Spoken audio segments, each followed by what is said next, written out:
Hi ವೀಕ್ಷಕರೇ, ಇಂದಿನ ವಿಡಿಯೋದಲ್ಲಿ ನಾವು ಸ್ವಲ್ಪ ಜನ ನಿರ್ಲಕ್ಷ್ಯ ಮಾಡುವ ದೇಹವನ್ನ ನಿಧಾನವಾಗಿ ದುರ್ಬಲಗೊಳಿಸುವ ಒಂದು ದೊಡ್ಡ ಸಮಸ್ಯೆಯ ಬಗ್ಗೆ ತಿಳಿದುಕೊಳ್ಳೋಣ.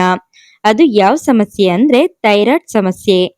ಗಂಟಲ ಭಾಗದಲ್ಲಿರುವ ಸಣ್ಣ ಥೈರಾಯ್ಡ್ ಗ್ರಂಥಿ ದೇಹದ ಮೆಟಬಾಲಿಸಂ, ಶಕ್ತಿ, ತೂಕ, ಹಾರ್ಮೋನ್ ಸಮತೋಲನ ಎಲ್ಲವನ್ನ ನಿಯಂತ್ರಿಸುತ್ತದೆ. ಈ ಗ್ರಂಥಿಯಲ್ಲಿ ಸಮಸ್ಯೆ ಬಂದರೆ ದೇಹವೇ ಹಲವು ರೀತಿಯಲ್ಲಿ ಸಂಕೇತ ಕೊಡಲು ಶುರು ಮಾಡುತ್ತದೆ. ಹಾಗಾದ್ರೆ ಥೈರಾಯ್ಡ್ ಸಮಸ್ಯೆ ಇದ್ದರೆ ಕಾಣಿಸಿಕೊಳ್ಳುವ ಲಕ್ಷಣಗಳು ಯಾವುವು ಎಂದು ಇವತ್ತಿನ ಒಂದು ವಿಡಿಯೋದಲ್ಲಿ ತಿಳಿದುಕೊಳ್ಳೋಣ. ಮೊದಲನೆಯದಾಗಿ ಅತಿಯಾದ ದಣಿವು. ಚಿಕ್ಕ ಕೆಲಸ ಮಾಡಿದರೂ ದೇಹ ತುಂಬಾ ಸುಸ್ತಾಗಿರುವಂತೆ ಅನಿಸುತ್ತದೆ. ಎರಡನೆಯದಾಗಿ ತೂಕ ಏಕಾಏಕಿ ಹೆಚ್ಚಾಗುವುದು. ತಿನ್ನುವ ಪ್ರಮಾಣ ಕಡಿಮೆ ಇದ್ದರೂ ತೂಕ ಜಾಸ್ತಿ ಆಗಬಹುದು. ಮೂರನೆಯದಾಗಿ ಕೆಲವರಲ್ಲಿ ತೂಕ ಕಡಿಮೆಯಾಗುವುದು. ಹೈಪರ್ ಥೈರಾಯ್ಡ್ ಇದ್ದರೆ ದೇಹ ಬೇಗ ಸಣ್ಣವಾಗಬಹುದು. ಇನ್ನು ನಾಲ್ಕನೆಯದಾಗಿ ಕೂದಲು ಉದುರುವುದು. ಕೂದಲು ಸಡಿಲವಾಗಿ ಉದುರಲು ಶುರುವಾಗುತ್ತದೆ. ಐದನೆಯದಾಗಿ ಚರ್ಮ ಒಣಗುವುದು. ಚರ್ಮದಲ್ಲಿ ತೇವಾಂಶ ಕಡಿಮೆಯಾಗುತ್ತದೆ. ಆರನೆಯದಾಗಿ ಹೆಚ್ಚು ಚಳಿ ಅನಿಸುವುದು. ಬೇರೆಯವರಿಗೆ ಸಾಮಾನ್ಯ ಹವಾಮಾನ ಇದ್ದರೂ ನಿಮಗೆ ಚಳಿ ಹಿಡಿಯಬಹುದು. ಏಳನೆಯದಾಗಿ ಹೆಚ್ಚು ಬೆವರು ಬರುತ್ತಿರುವುದು. ಕೆಲವರಿಗೆ ಅತಿಯಾಗಿ ಬೆವರು ಬರುತ್ತದೆ. ಎಂಟನೆಯದಾಗಿ ಹೃದಯ ಬಡಿತ ವೇಗವಾಗುವುದು. ಹೃದಯ ಜೋರಾಗಿ ತಡತಡನೆ ಹೊಡೆಯುವ ಅನುಭವ. ಒಂಬತ್ತನೆಯದಾಗಿ ಮನಸ್ಸು ಚಿಡಿಚಿಡಿಯಾಗುವುದು. ಸಣ್ಣ ವಿಷಯಕ್ಕೂ ಕೋಪ ಬರುತ್ತದೆ. ಹತ್ತನೆಯದಾಗಿ ಆತಂಕ ಮತ್ತು ಟೆನ್ಷನ್, ಅವಸರ, ಭಯ, ಆತಂಕ ಹೆಚ್ಚಾಗಬಹುದು. ಇನ್ನು 11ನೆಯದಾಗಿ ನಿದ್ದೆ ಬರದಿರುವುದು. ರಾತ್ರಿ ಸರಿಯಾಗಿ ನಿದ್ರೆ ಆಗದೆ ಇರಬಹುದು. 12ನೆಯದಾಗಿ ಹೆಚ್ಚು ನಿದ್ರೆ ಬರುವುದು. ಕೆಲವರಿಗೆ ದಿನವಿಡೀ ಮಲಗಬೇಕು ಅನಿಸುತ್ತದೆ. 13ನೆಯದಾಗಿ ನೆನಪಿನ ಶಕ್ತಿ ಕಡಿಮೆಯಾಗುವುದು.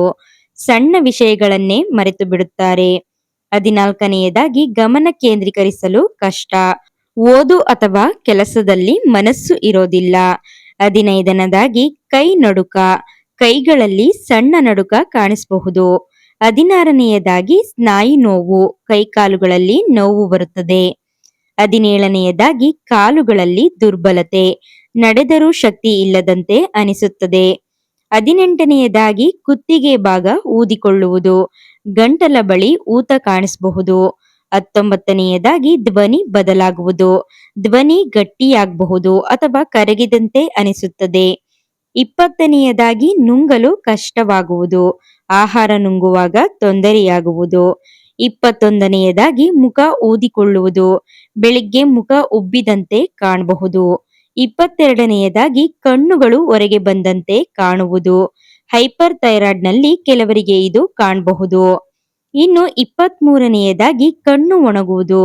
ಕಣ್ಣುಗಳಲ್ಲಿ ಉರಿ ಅಥವಾ ಒಣತನ. ಇನ್ನು 24ನೆಯದಾಗಿ ಮಲಬದ್ಧತೆ. ಹೊಟ್ಟೆ ಸರಿಯಾಗಿ ಕ್ಲೀನ್ ಆಗೋದಿಲ್ಲ. ಇನ್ನು 25ನೆಯದಾಗಿ ಅತಿಯಾದ ಮಲವಿಸರ್ಜನೆ. ಕೆಲವರಿಗೆ ಮಲ ಹೆಚ್ಚಾಗಿ ಆಗಬಹುದು. ಇನ್ನು 26ನೆಯದಾಗಿ ಹಸಿವು ಹೆಚ್ಚಾಗುವುದು. ಹಸಿವು ಹೆಚ್ಚಾಗಿದ್ದರೂ ದೇಹ ಸಣ್ಣವಾಗಬಹುದು. ಇನ್ನು 27ನೆಯದಾಗಿ ಹಸಿವು ಕಡಿಮೆಯಾಗುವುದು. ತಿನ್ನಬೇಕು ಅನಿಸುವುದೇ ಇಲ್ಲ.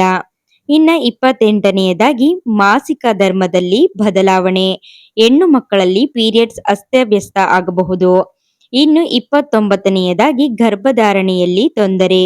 ಥೈರಾಯ್ಡ್ ಸಮಸ್ಯೆಯಿಂದ ಫರ್ಟಿಲಿಟಿ ಕಡಿಮೆಯಾಗಬಹುದು. ಇನ್ನ 30ನೆಯದಾಗಿ ಲೈಂಗಿಕ ಆಸಕ್ತಿ ಕಡಿಮೆಯಾಗುವುದು. ದೇಹದಲ್ಲಿ ಉತ್ಸಾಹ ಕಡಿಮೆಯಾಗುತ್ತದೆ. 31ನೆಯದಾಗಿ ಮುಖ ಬಿಳಿಯಾಗುವುದು. ರಕ್ತಹೀನತೆ ಇದ್ದಂತೆ ಕಾಣಬಹುದು. 32ನೆಯದಾಗಿ ಧ್ವನಿ ನಿಧಾನವಾಗುವುದು. ಮಾತನಾಡುವಾಗ ಶಕ್ತಿ ಕಡಿಮೆ. 33ನೆಯದಾಗಿ ದೇಹದಲ್ಲಿ ಊತ. ಕೈಕಾಲುಗಳಲ್ಲಿ ಊತ ಕಾಣಬಹುದು. 34ನೆಯದಾಗಿ ಕೊಲೆಸ್ಟ್ರಾಲ್ ಹೆಚ್ಚಾಗುವುದು. ಥೈರಾಯ್ಡ್ ಸಮಸ್ಯೆಯಿಂದ ಕೊಲೆಸ್ಟ್ರಾಲ್ ಹೆಚ್ಚಾಗಬಹುದು. 35ನೆಯದಾಗಿ ಉಸಿರಾಟದ ತೊಂದರೆ. ಸ್ವಲ್ಪ ಕೆಲಸಕ್ಕೂ ಉಸಿರಾಟ ಹೆಚ್ಚಾಗಬಹುದು. 36ನೆಯದಾಗಿ ಜಾಸ್ತಿ ಕೋಪ. ಮನಸ್ಸಿನ ಸ್ಥಿತಿ ಬೇಗ ಬದಲಾಗುತ್ತದೆ. 37ನೆಯದಾಗಿ ಡಿಪ್ರೆಷನ್ ಅನುಭವ. ಯಾವುದಕ್ಕೂ ಆಸಕ್ತಿ ಇಲ್ಲದಂತೆ ಅನಿಸುತ್ತದೆ. 38ನೆಯದಾಗಿ ದೇಹದಲ್ಲಿ ಕಂಪನ. ಒಳಗೆ ನಡುಕ ಇರುವಂತೆ ಭಾಸವಾಗುತ್ತದೆ. 39ನೆಯದಾಗಿ ಚರ್ಮ ಹಳದಿ ಬಣ್ಣಕ್ಕೆ ತಿರುಗುವುದು. ಕೆಲವರಿಗೆ ಚರ್ಮದ ಬಣ್ಣ ಬದಲಾಗಬಹುದು.